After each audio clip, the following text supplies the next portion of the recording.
बिस्मिल्लाहिर्रहमानिर्रहीम। अस्सलामु अलैकुम। सबसे पहले दुरूद पाक, अल्लाहुम्मा सल्ली अला मुहम्मदिन व अला आलि मुहम्मदिन व बारिक वसल्लिम। हम आपको दुरूद शरीफ पढ़ने के लिए सबसे पहले इसलिए कहते हैं कि आका अलैहिस्सलातु वस्सलाम का फरमान है कि जिसने मुझ पर 10 बार दुरूद पाक पढ़ा उसके 100 गुनाह मिटा दिए जाएंगे, 100 नेकियां उसके नामा अमाल में लिख दी जाएंगी और उसके बरोज़े क़यामत 100 दर्जात बढ़ा दिए जाएंगे। तो खुश दिली के साथ दुरूद पाक पढ़ा करें। अस्सलातु वस्सलामु अलैका या रसूल अल्लाह व अला आलिका व अस्हाबिका या हबीब अल्लाह। हमारी जो आज की वीडियो है ना, इसका नाम है हज़रत नूह अलैहिस्सलाम की कश्ती। क्योंकि ये बड़ा ही दिलचस्प मौजू है, इसको तवज्जो के साथ सुनिएगा और अगर हो सके तो हमारे इस यूट्यूब चैनल को ना आप लोग सब्सक्राइब कर लें ताकि आप लोगों को रूटीन के साथ इस्लामिक वीडियो मिलती रहें और आपके इल्म में इजाफ़ा होता रहे।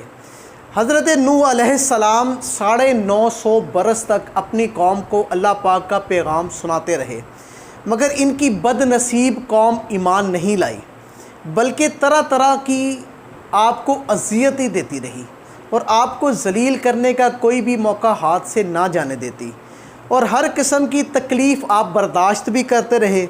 यहाँ तक कि कई बार इन ज़ालिमों ने आपको इस कदर ज़रकोब किया, इस कदर मारा कि आपको मुर्दा ख़याल करके कपड़ों में लपेट कर आपके घर में फेंक गए, मगर फिर आप मकान से निकल कर दीन की तबलीग में लग जाते।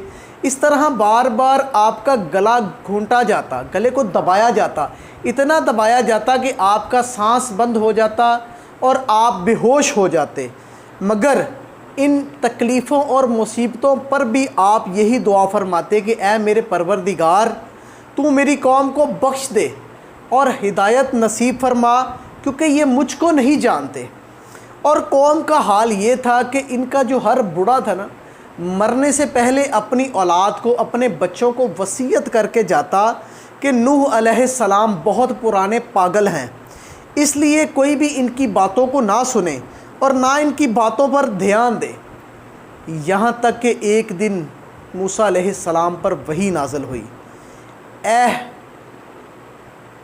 हज़रत नूह अलैहिस्सलाम पर वही नाज़िल हुई, ए नूह, अब तक जो लोग मोमिन हो चुके हैं इनके सिवा और दूसरे कोई लोग हरगिज़ ईमान नहीं लाएंगे। इसके बाद अब अपनी कौम के ईमान लाने से नाउम्मीद हो गया, क्योंकि वही नाज़िल हो गई थी। और फिर आपने इस कौम की हलाकत के लिए दुआ फरमा दी। अल्लाह ताला ने आपको हुक्म दिया कि आप एक कश्ती तैयार करें। चुनाचा 100 बरस में आपने जो दरख्त लगाए थे ना, वो बड़े हो गए। उस दरख्त की लकड़ियों को काट काट कर आपने कश्ती बनानी शुरू कर दी और जो आपने दरख्तों की लकड़ी से कश्ती बनाई उसकी लंबाई 80 गज़ और 50 गज़ चौड़ाई थी। इसमें 3 दर्जे थे, 3 खाने थे, 3 पोर्शन थे। सबसे नीचे वाले जो तबके में पोर्शन में दरिंदे, परिंदे और हशरतुल अराज थे, और दरमियान वाले तबके में चौपाई वगैरह, यानी कि जो चरने वाले जानवर हैं, 4 पाँव वाले जानवरों के लिए जगह बनाई गई। और सबसे ऊपर वाले जो बलाई तबका था ना, उसमें खुद के और मोमिनीन के लिए जगह बनाई। इस तरह ये शानदार कश्ती आपने तैयार की और तकरीबन 100 बरस की मुद्दत में ये कश्ती तैयार हो गई, जो आपकी और मोमिनों की मेहनत का मुंह बोलता सबूत थी। जब आप कश्ती बनाने में मसरूफ़ थे ना, तो आपकी कौम आपके साथ मजाक करती थी। कोई कहता, ए नूह, अब तुम बड़े ही बन गए हो, हालांकि तुम पहले कहते थे कि मैं अल्लाह का नबी हूँ। कोई कहता, ए नूह, तुम इस खुश्क ज़मीन में कश्ती क्यों बना रहे हो, क्या तुम्हारी अक्ल मारी गई है। गर्ज़ तरह तरह की आपको तकलीफ़ें देने के साथ साथ ना आपका मजाक भी उड़ाया जाता, तानेबाजी की जाती, और आप इनके जवाब में यही फरमाते कि तुम आज हमसे मजाक करते हो, लेकिन मत घबराओ, जब खुदा का अज़ाब आएगा तो हम तुम्हारा मजाक उड़ाएंगे। जब तूफ़ान आएगा, खुदा का तूफ़ान आएगा, तो हम तुम्हारा मजाक उड़ाएंगे। जब तूफ़ान आ गया ना, तो आपने कश्ती में दरिंदों, चरिंदों, परिंदों और किस्म किस्म के जानवरों की एक एक जोड़ा, नर और मादा, इसको सवार करा लिया और ख़ुद आप और आपके तीनों फर्जंद یعنی حام، سام اور یافس، اور ان تینوں کی بیویاں اور آپ کی مومنہ بیوی اور 72 مومنین مرد و عورت کل 80 افراد اس کشتی میں سوار ہو گئے۔ آپ کی ایک بیوی والا، جس کی آپ ویڈیو ہماری پہلی بھی یوٹیوب پر دیکھ چکے ہیں، کیونکہ وہ والا تھی، آپ کے ساتھ رہتے ہوئے بھی ایمان نہیں لائی تھی، منافق تھی، جو کافرہ تھی، اور آپ کا ایک لڑکا جس کا نام کنان تھا، یہ دونوں کشتی میں سوار نہیں ہوئے اور طوفان میں غرق ہو گئے۔ روایت ہے کہ جب سانپ اور بچھو کشتی میں سوار ہونے لگے تو آپ نے منع فرما دیا، تو وہ کہنے لگے کہ ہم آپ سے عہد کرتے ہیں، جو شخص سلام علی نوح فی العالمین پڑھ لیا کرے گا ہم اس کو نقصان نہیں پہنچائیں گے۔ کیا کہا انہوں نے؟ سلام علی نوح فی العالمین۔ تو آپ نے ان دونوں کو پھر اپنی کشتی میں سوار کر لیا۔ طوفان میں کشتی والوں کے سوا تمام مخلوق اور قوم ہلاک ہو گئی، اور آپ کی کشتی جودی پہاڑ پر جا کر ٹھہر گئی، اور طوفان ختم ہونے کے بعد آپ ماں کشتی والوں کے زمین پر اتر آئے، اور آپ کی نسل میں بے پناہ برکت ہوئی، اور آپ کی اولاد تمام روئے زمین پر پھیل گئی، اس لیے آپ کا لقب آدم ثانی بھی ہے۔ یوں تو اللہ تعالیٰ نے حضرت نوح علیہ السلام کو 200 برس پہلے ہی بذریعہ وحی بتا دیا تھا کہ آپ کی قوم طوفان میں غرق کر دی جائے گی، مگر طوفان آنے کی ایک نشانی بھی بتائی تھی۔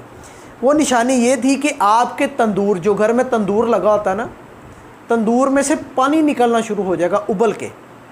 چنانچہ پتھر کے اس تندور سے ایک دن صبح کے وقت پانی ابلنا شروع ہو گیا، تو آپ نے کشتی پر جانوروں اور انسانوں کو سوار کرانا شروع کر دیا، اور پھر زوردار بارش ہوئی جو اس طوفان کا باعث بنی، جو 40 دن اور 40 رات تک مسلسل ہوتی رہی، اور زمین میں بھی جا بجا شک ہو گئے، زمین پھٹ گئی اور ان میں سے بھی پانی نکلنے لگ گیا۔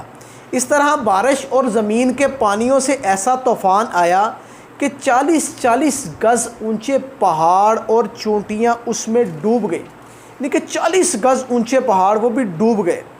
حضرت نوح علیہ السلام کی کشتی جو تھی نا، وہ طوفانی موجوں کے تھپیڑوں سے ٹکراتی ہوئی برابر چلی جا رہی تھی، یہاں تک کہ ایک پہاڑ ہے جس کا نام ہے جودی، اس پر جا کر ٹھہر گئی۔ اور کشتی پر سوار ہوتے وقت حضرت نوح علیہ السلام نے ایک دعا پڑھی تھی جس کا ترجمہ ہے، اللہ کے نام سے ہے اس کا چلنا اور ٹھہرنا، بے شک میرا رب بخشنے والا مہربان ہے۔ حضرت نوح علیہ السلام کی کشتی 6 ماہ طوفان کے ساتھ ٹکراتی رہی اور چکر لگاتی رہی۔ یہ خانہ کعبہ کے پاس سے بھی گزری اور 7 چکر خانہ کعبہ کے بھی لگائے۔ پھر اللہ تعالیٰ کے حکم سے یہ کشتی ایک پہاڑ جس کا نام جودی تھا اس پر جا کر ٹھہر گئی، جو عراق کے شہر جزیرہ میں واقع ہے۔ روایت ہے کہ اللہ تعالیٰ نے ہر پہاڑ کی طرف یہ وحی کی کہ حضرت نوح علیہ السلام کی کشتی ایک پہاڑ پر ٹھہرے گی، تو تمام پہاڑوں نے تکبر کیا اور سوچا کہ ہم پر ٹھہرے گی، لیکن جودی پہاڑ نے تواضع اور انکساری کے ساتھ کام لیا، تو اللہ تعالیٰ نے اس کو شرف بخشا کہ یہ کشتی یہاں پر آ کر ٹھہر گئی۔ محرم کی 10ویں شب تاریخ عاشورہ کے دن یہ کشتی جودی پہاڑ پر ٹھہری۔ چنانچہ اس تاریخ کو کشتی کی تمام مخلوق یعنی کہ انسان وغیرہ جو تھے نا، انہوں نے روزہ رکھا شکرانے کا، اور حضرت نوح علیہ السلام نے کشتی سے اتر کر سب سے پہلے جو بستی بنائی اس کا نام سمانین رکھا۔ عربی زبان میں سمانین کے معنی 80 ہوتے ہیں، چونکہ کشتی میں 80 آدمی تھے اس لیے اس گاؤں کا نام سمانین رکھ دیا گیا۔ انشاءاللہ اس کا دوسرا جو حصہ ہے نا، وہ آپ کو کل کی ویڈیو میں بتائیں گے کہ جو ان کا بیٹا کنان تھا وہ کس طرح غرق ہوا۔ تو انشاءاللہ تعالیٰ کل آپ سے ملاقات ہوگی۔ جزاک اللہ۔